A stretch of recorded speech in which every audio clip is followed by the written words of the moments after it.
Hello everyone, welcome to a quick video overview of my new Falken Wildpeak A T3WA tires. I got these as a replacement for the tires I have currently on my car. I'll be installing these very shortly. Now this here is the AT3WA model, which is carried here in Europe, so it's not the AT Trail or the AT3W tire.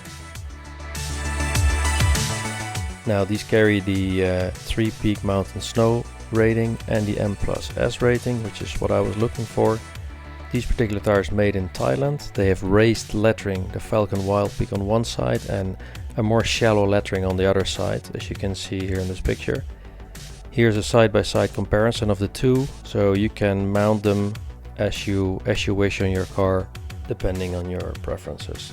Strap depth, I measured this at 8.8 millimeters. Here a nice overview of the sidewall and the tread pattern.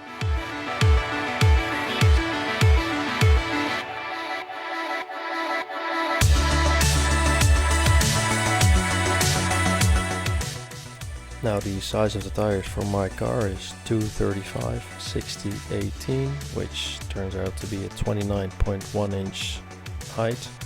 Load rating 107. Shortly I'll be mounting them on these rims. Thank you very much for watching.